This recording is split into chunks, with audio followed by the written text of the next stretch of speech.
अस्सलाम वालेकुम नाजरीन। न्यूज़ ब्रेक विद मियाँ अकील के साथ आज आपकी खिदमत में एक मरतबा फिर हाजिर हूँ।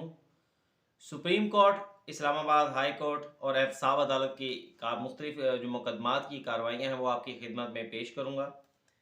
सबसे पहले जो आज की सबसे अहम खबर है, सबसे बड़ी खबर है, वो है नवाज़ शरीफ को वतन वापस आने की इजाज़त तो उनके पास थी ही, लेकिन उन्हें गिरफ्तार ना करने के हवाले से उनकी जो दरख्वास्त थी उसे कबूल कर लिया गया है और 24 अक्टूबर तक मुतल्लिका इदारों को यानी नैब और जो दीगर इदारे हैं उनको नवाज़ शरीफ को वापस आने पर गिरफ़्तार करने से रोक दिया गया है।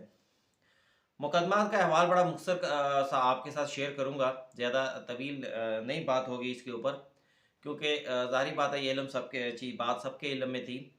नवाज शरीफ के केस की समाअत chief justice Islamabad high court justice Amir Farooq और जस्टिस मियां गुल हसन औरंगजेब ने आज दोबारा की। मुख्तसर सी समाअत थी। नैब की जानिब से वही मौक़िफ़ अपनाया गया जो कल भी था कि नवाज शरीफ को वापस आने दिया जाए और उसे ज़मानत दे दी जाए। आज नैब की जानिब से नईम तारिक साहब बतौर प्रोसिक्यूटर पेश हुए और उन्होंने अदालत को बताया कि वही मौक़िफ़ है जो कल था, इसलिए उन्हें कोई एतराज़ नहीं है और नवाज शरीफ को ज़मानत दे दी जाए। जिस पर जस्टिस मियां गुल हसन औरंगजेब साहब ने ऑब्जर्वेशंस दी। उन्होंने कहा कि आप क्योंकि एतराज़ नहीं कर रहे इसलिए ज़मानत दे रहे हैं, वरना हम इस केस को तफसीली सुनकर मेरिट्स पर सुनकर इसका फ़ैसला करते। जिसके बाद अदालत ने हुक्म लिखवाया और वो ऑर्डर कुछ देर के बाद जारी भी हो गया। अब इस केस के अंदर जो दूसरी अहम पेशरफ्त है वो है तोशा खाना केस के अंदर भी नवाज शरीफ की जानिब से एक ज़मानत की दरख्वास्त दायर की गई थी।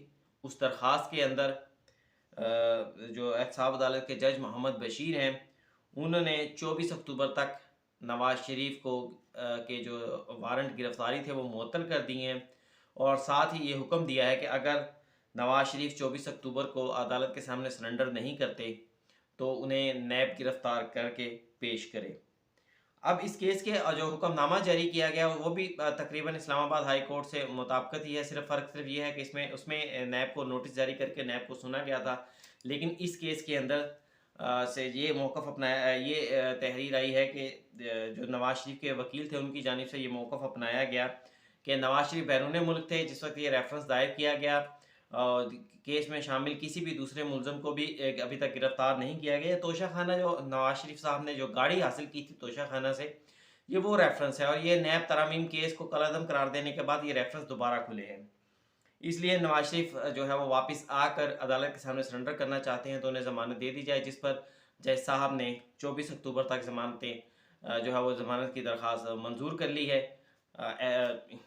बिल्कुल दोनों अदालतों से, हाई कोर्ट से भी और एहतसाब अदालत से उनकी ज़मानतें मंजूर हो चुकी हैं।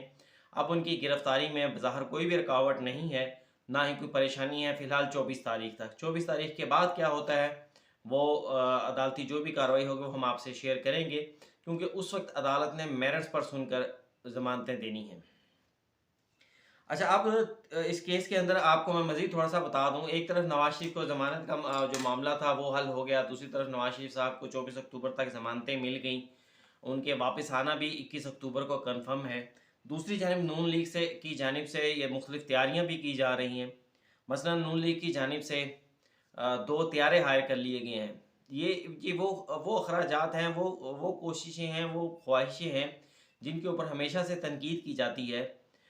2 तियारे हायर किए गए हैं नून लीग की जानिब से, जिस पर सिविल एविएशन ने उन्हें इजाज़त दे दी है। ये 21 अक्टूबर को नवाज शरीफ को 1.5 घंटा लाहौर में जब नवाज शरीफ का काफ़िला गुजरेगा या नवाज शरीफ साहब लाहौर पहुंचेंगे तो 1.5 घंटा उनके ऊपर फूल नछावर करेंगे और इसके साथ साथ निजी कंपनी के ये त्यारे लिए गए हैं। सिविल एविएशन ने बाकायदा नून लीग की दरख्वास्त के ऊपर उन्हें इस चीज़ की इजाज़त दे दी है। इसके ऊपर तनकीद ज़रूर बनती है कि ठीक है, आपके लीडर आ रहे हैं जनाब, बड़े अरसे के बाद आ रहे हैं, लेकिन इस तरह से फ़ुज़ूल ख़र्चियाँ, इस तरह की चीज़ों से आप क्या साबित करना चाह रहे हैं? हाँ, अगर आवाम आती है नवाज शरीफ के इस्तकबाल के लिए तो हम सब देखेंगे, मैं भी देखूँगा, आप सब भी देखेंगे।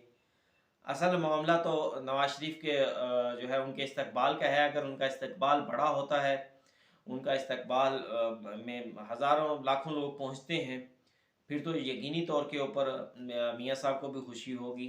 लेकिन अगर फूल ही यूँ पहुँचेंगे और लोग नहीं पहुँचते, तो फिर मामला गड़बड़ ही है। बहरहाल देखते हैं 21 अक्टूबर को क्या बनता है।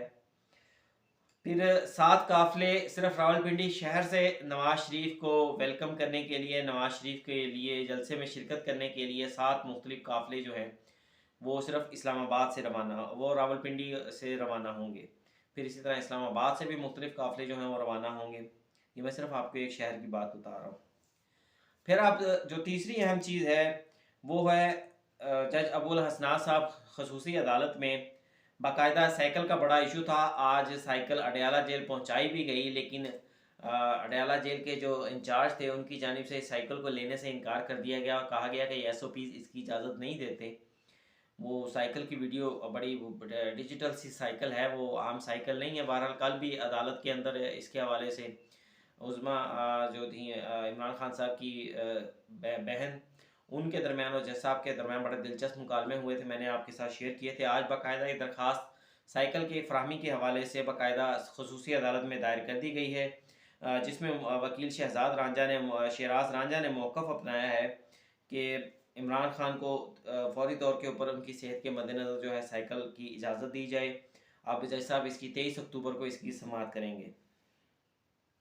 इसके साथ एक और भी अहम वाक़या हुआ है, बल्कि अहम वाक़ये से पहले एक केस आपको सुना दूँ। आज असद कैसर, पाकिस्तान तहरीक इंसाफ के वकील असद कैसर, पाकिस्तान तहरीक इंसाफ के साबका स्पीकर कौमी असम्बली असद कैसर, उनके वारंट गिरफ्तारी जारी हुए। उन्होंने वारंट गिरफ्तारी को इस्लामाबाद में चैलेंज कर दिया। फिर उस चैलेंज के बाद होना तो ये चाहिए था वो बाकायदा इंसदाद दहशतगर्दी की अदालत में पेश होते, लेकिन उन्होंने जाकर जो इस्लामाबाद हाई कोर्ट से राहदारी ज़मानत ली। फिर उसके बाद जाकर वो पेशावर हाई कोर्ट में उन्होंने इस केस को चैलेंज कर दिया, और चैलेंज करने के बाद बाकायदा जो इस पेशावर हाई कोर्ट का फ़ैसला था उसमें ये कह दिया गया कि असद कैसर और जो आकिबुल्लाह हैं, अताउल्लाह हैं, इन 3-4 मुल्ज़मान को बिल्कुल किसी भी मुकदमे के अंदर गिरफ्तार ना कर दिया जाए। उस गिरफ्तारी के ऑर्डर को KPK हुकूमत की जानिब से सुप्रीम कोर्ट में चैलेंज किया गया। आज उस केस की समाअत जस्टिस सरदार तारिक और जस्टिस मुसर्रत हलाली पर मुश्तमिल 2 रुकनी बेंच ने की। बड़ा अहम केस था, क्योंकि ऐसे ऑर्डर मुसलसल मुख्तलिफ हाई कोर्ट्स की जानिब से दिए जा रहे हैं। जस्टिस सरदार तारिक साहब ने पहले भी इस हवाले से ऑब्जर्वेशंस दी हैं परवेज़ इलाही के केस के अंदर कि जनाब ये इस तरह के ब्लैंकेट ऑर्डर किस तरह दे दिए जाते हैं कि किसी भी मुकदमे में गिरफ्तार ना किया जाए।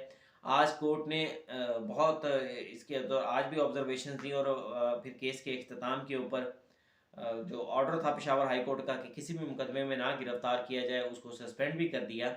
इस केस के आर्गूमेंट्स के दौरान जो सरकारी वकील थे उनकी जानिब से ये मौक़िफ़ अपनाया गया कि पेशावर हाई कोर्ट ने ये जो हुक्म दिया है कि किसी भी मुकदमे में गिरफ्तार ना दिया जाए, ये कानून के से मुतसादिम है, कानून के मुताबिक नहीं है। पेशावर हाई कोर्ट के पास ऐसा बिल्कुल कोई भी इख्तियार नहीं था, जिस पर जज साहब ने भी हैरानगी का इज़हार किया कि ऐसे अहकामात किस तरह दे दिए जाते हैं। तो इसके बाद अदालत ने असद कैसर और जो आकिबुल्लाह और अताउल्लाह थे, इन तीनों को, इन 3 लोगों को नोटिस भी जारी कर दी है और इस केस की मज़ीद समाअत मुलतवी कर दी। फिर अब एक और अहम वाक़या सुप्रीम कोर्ट की पार्किंग में हुआ। इमरान खान साहब के वकील शेर अफजल मरवत साहब बड़े मशहूर हैं। गुज़िश्ता चंद रोज़ पहले भी एक प्रोग्राम के अंदर उन्होंने झगड़ा किया था और बड़े मशहूर हुए थे। फिर पता नहीं किसने मारा, किसने मार खाई, ये एक मोमा बन गया। कुछ लोगों ने कहा जनाब शेर अफजल मरवत साहब ने मारा, कुछ ने कहा जनाब इन्होंने मार खाई। लेकिन बहरहाल आज एक दोबारा से सुप्रीम कोर्ट के अंदर एक पार्किंग के ऊपर ये झगड़ा हुआ है, और कुछ लोगों का ये भी कहना है कि जिसके साथ इन्होंने हाथापाई की है शेर अफजल मरवत साहब ने, वो गालिबन पुलिस का एहलकार था। लेकिन इस हवाले से बाद में कोई ख़बर आई नहीं, लेकिन कहा यही जा रहा था कि पुलिस का एहलकार था जो कि सिविल कपड़ों में था, और गाड़ी की पार्किंग के ऊपर ये झगड़ा हुआ। शेर अफजल मरवत साहब की वीडियो हम सब ने देखी। मैं कोशिश करूँगा कि एक मुख्तसर सा क्लिप उस वीडियो का जो है वो 8-10 सेकंड का इसके अंदर चला दूँ अपनी वीडियो के अंदर। फिर उसके बाद शेर अफजल मरवत साहब चले गए इस्लामाबाद हाई कोर्ट। जब इस्लामाबाद हाई कोर्ट चले गए तो वहाँ पर मौजूद सहाफ़ियों ने उनसे सवाल किया कि सर आज आपका कोई झगड़ा हुआ है। हालांकि वीडियो के अंदर शेर अफजल मरवत साहब बाकायदा लड़ते, मुक्का मारते और जो शख्स को गिराते हुए बड़े वाज़ेह नज़र आ रहे हैं, लेकिन उन्होंने बिल्कुल इससे इनकार कर दिया। उन्होंने कहा कि मेरा तो कोई झगड़ा नहीं हुआ और मेरे साथ जो लोग थे शायद उनका झगड़ा हुआ है। तो बहरहाल ये अब कौन सच बोल रहा है कौन झूठ बोल रहा है, ये फैसला तो आप लोग कीजिएगा। ये आज की 4 से 5 खबरें थी जो मैंने कोशिश की है कि मुख्तसर वक्त में आज आपके साथ शेयर करूं और इस हवाले से आपके साथ बताऊं। अगर आपको ये प्रोग्राम अच्छा लगा होगा, अच्छा लगा हो तो इसको लाइक कीजिएगा, सब्सक्राइब कीजिएगा चैनल को और इसको शेयर भी कीजिएगा। इसके साथ ही मुझे इजाज़त दीजिए। अल्लाह हाफिज़।